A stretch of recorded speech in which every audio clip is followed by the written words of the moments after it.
our next two speakers is actually a maker, as engineer or as a maker as we are.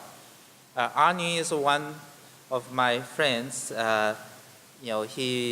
He's actually managed 2 data centers for his company. Now it's 3 or 4. At home, he actually connects everything, literature, everything with internet. The first time I sit beside him, he showed me his fish tank feed the fish. They do many things with a reason. He will tell you about that. So let's welcome Arnie, go on stage and show us more of your invention. Thank you so much, Simon, for that wonderful introduction. Appreciate it. Happy to be here. Well, good afternoon, everyone. Thank you for all being here. As Simon mentioned, my name is Arnie Chenchinsky. I wanted to just say a few words before I start. Thank you so much to the CIE organization for organizing this event. I know I've learned a lot and things that I can put to use in my practice. My topic today is, again, more maker applications, IoT, Internet of Things, but specifically applications that I find useful in the home environment. My goals in talking to you today are first to just give you a better feeling for what the possibilities are. I've looked around my home. Simon just mentioned my fish tank. I actually have 2 IoT apps running on my fish tank right now. So lots of possibilities, and we'll look at those as we go through the presentation. And then at the same time, there are just many different directions to approach an IoT application. Anything from off-the-shelf apps and modules that you can buy off eBay or Amazon today. I've seen Arduinos several times, and those are just so popular for makers. And then I'm going to present a third option, which is a combined CPU with Wi-Fi. And that's actually made by a company here in Los Altos, and that's worked out really well for me. But before I get into that, I wanted to just kind of take a step back. Today we're just so inundated with Wi-Fi everywhere we go. We have it at work, we have it in our homes. We have high-speed internet connectivity today. We didn't have this 10 years ago. 10 years ago, I hate to say, I worked for Earthlink, and at home I had Earthlink dial-up. Dial-up is slow. We got so tired of it, it's noisy when it connects. And most of the time you're offline. You have to go online to actually use it. So fast forward to today, our internet connectivity is just ubiquitous. It's everywhere we go. It's at the Starbucks. It's always on 24/7. So that's what I'm taking advantage of here. It's also extremely dependable and reliable. And one of the most important things for IoT applications and for Wi-Fi in our homes is it needs to be secure. And looking around here, most of us have probably put passwords on our home Wi-Fi routers today. It didn't used to always be that way. I remember borrowing my neighbor's network connectivity through his Wi-Fi router, but most of us have our own Wi-Fi routers today. And connectivity into the internet anywhere from 10 meg up to over 50 megabits per second is very common nowadays. So as far as security, I do most of my banking through my home Wi-Fi. I do all my shopping. We all go to Amazon, we go to eBay. We don't really think about the security issue.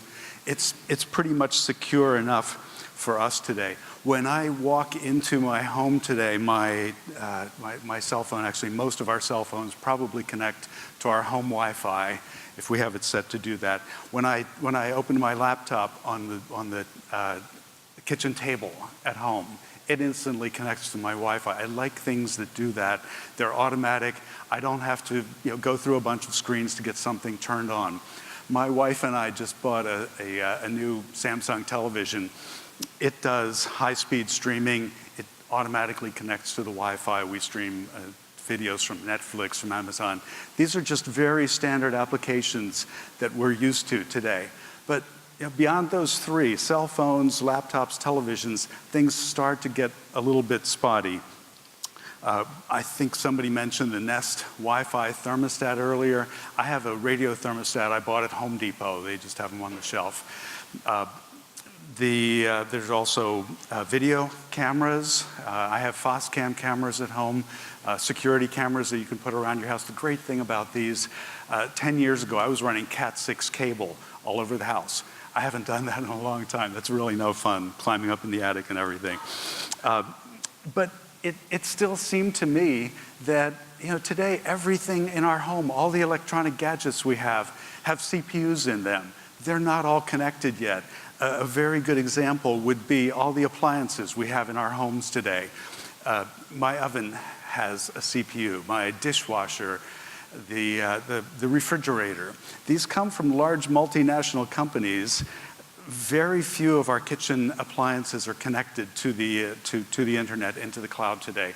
So I started getting frustrated by this. This is how I got into starting to make my home into more of a smart home, try to automate things in the home. The approaches that we're going to look at today, as I mentioned, are first, I went to the plug-and-play environment and just see if I can buy the pieces to put this together. I got a little bit frustrated by that. I went back to the Arduino and just said, okay, I'm going to make this whole thing from scratch. And the applications that we look at then, I think all three applications that I'm currently working on are all using the latest Wi-Fi CPU chips. So let's just dive right into things here. That's going to be our agenda. Okay, and in fact, if the demo is still running, we're going to start off with a quick demo IoT application. I'd like to give a good feeling for what is currently available in the plug-and-play environment. At home, I use INSTEON with about 30 sensors. I'll talk about my maker experience briefly. We'll talk about a combined CPU and Wi-Fi chip. A company here in Los Altos, Electric Imp, makes the chips that I've been using for the last year. Battery-powered devices around the home are really nice because you don't have to run power wires everywhere, but they do have some special considerations. We'll look at 3 examples of applications that I have in my home, and then we'll summarize. Okay, so this is actually the breadboard. We saw a breadboard in one of the earlier slides. This is the breadboard that I'm holding in my hand here. The application here is something that came up for me. This actually runs in my car, which is sometimes in my house. When I go to work in the morning, I would like to know when my car has been locked. So I built a lock sensor. By the time I lock my car, I get to the elevator in the morning, I'd like to get a text message. Just as I'm walking into the elevator, I get a text message that says, your car has been locked. And then I just don't worry about it the rest of the day. So let's go ahead and give this a try. I'm just going to, actually, we can take a quick look at it. This is a cell phone battery out of my wife's Note 4 cell phone. I borrowed that. This is the combined Wi-Fi and CPU, Wi-Fi radio and CPU processor, along with a development board. And I've just plugged it into a basic breadboard here, along with some other junk. So I'm going to go ahead and do a quick reboot here. And computers are not totally under our control yet today. So it's going to take a minute or so to connect to the internet, send out the email the text messages. So let me just get that process going here. Okay. So as I reboot, people in the front row may see a little flashing red light there. We're going to hear some text messages here if we're lucky.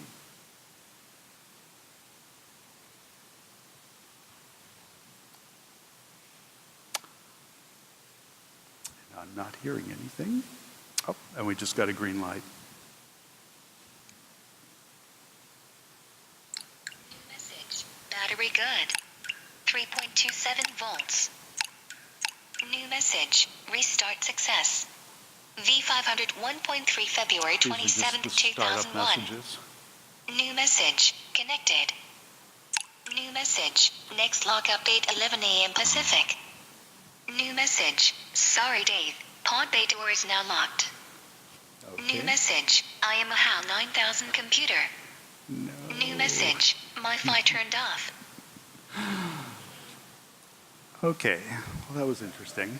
I think I was a 2001 version by mistake, but you kind of get the idea. So what I'm doing here is sending text messages, and let's just bring up the next slide.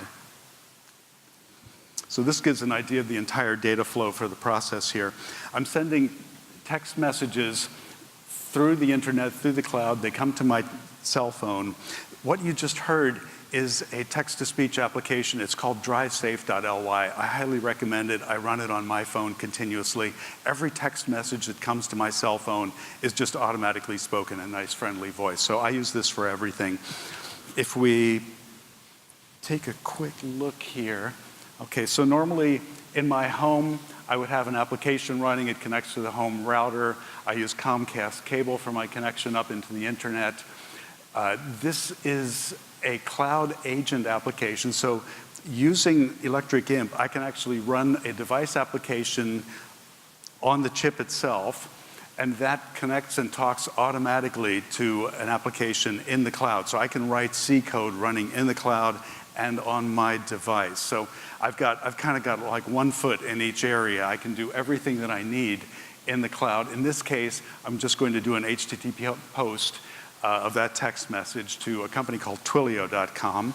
A later application, I'm also sending data that I've collected to another internet company, Plotly.com. So anything you want to do in the internet with this IoT application, you have an application running in the cloud already. It just makes it very easy to talk to internet applications. The company Twilio sends the SMS text message to Verizon Wireless. They send it out through the cellular network, and that's how it eventually reached my phone. And the company DriveSafely.com, their application actually did the text-to-speech there for us. Let's jump back for a second to commercial applications. This is primarily what I have running in my house right now. This is my home automation. There are several competing home automation protocols. Many of you may recognize, or at least some of you, the X10 protocol. That's a power line based protocol. You plug things into the wall, they're all connected with your power line wires. There's also Zigbee and Z-Wave, I believe are purely RF frequency protocols. INSTEON is kind of a combination of both of those. It's a dual band, fully meshed network. So by meshed, every device in the home is talking to every other device. That increases the reliability of the transmission. And then by doing the dual band protocol, we're doing both the power line, so I can plug X10 devices into my power line and also have RF connected devices. So little window or door monitors, I don't need a connection to the power line for each of those. I can just stick those on the wall. I've had pretty good luck with the RF devices. Batteries can last anywhere from 2 to 3 years, so you don't want to be replacing batteries every year or two. This is the controller, the INSTEON controller that I'm running at my home. It's made by a company called Universal Devices. The next couple screens will look at the web portal for actually building applications on this device. I consider this to be my gateway between my home INSTEON network. Everything talks through a power line modem to this Universal Devices controller. It's then connected to the home router, which goes up into the internet. Okay, and more information on all of these Universal Devices makes the box that we see here. SmartHome.com or even Amazon.com sell all of the devices. This is a very small subset of devices. These are end user sensors that are available today. The one on the left is obviously the power line modem or PLM. That talks to all the devices that are connected on the power line and then back to the controller. I actually prefer the RF sensors. This is a leak sensor. You can see the two little metal probes. If there's water under that, you get a contact. So it's basically an on and off binary signal that goes back to the controller. with a lot of these devices. The same thing with the INSTEON RF. It's a contact sensor or a magnetic sensor, on or off again. I got a little bit frustrated with the on-off capabilities because I'd really like to be sending integer or even floating point data. Temperatures, gallons of water used are much more interesting than just on-off events. Anyway, as Simon had mentioned earlier, I've done a number of projects in the home, starting with a kitchen gas sensor. There's something that's basically knowing if there's too much gas building up in the kitchen area or not. I get a text message from those. Knowing that the refrigerator door is open is another one. This is the only application that I'm running on the refrigerator right now, but lots of other possibilities. I have a side gate lock that I try to unlock on Thursday afternoons when our gardener comes in. We'll talk about that a little bit more. I can remotely open and close the garage door. I have a number of door locks. And those actually require an additional gateway to be able to talk to the INSTEON controller. But everything talks to everything right now. And finally, my propane barbecue, if I don't turn that thing off, it runs for 3 days until the tank is empty. So I like to be able to know when the propane barbecue is hot in the middle of the night. I'll automatically turn on all the lights in the house. I'll send a text message. I'll ring some chimes, those kinds of things. So lots of possibilities. It's just up to your imagination and what you can do with the development environment. So this is the INSTEON Universal Devices controller that we've been talking about. If you log into the web portal, it gives you this development environment. It looks a little bit busy and a little bit tiny. The next screen, I'm going to focus on the actual programming environment is a really simple conditional. If this condition, then do this, else do that. Down the left side are a number of applications that I've built up that can actually all kind of be compressed, but it's just a very user-friendly, it's point and click, drag and drop kind of environment.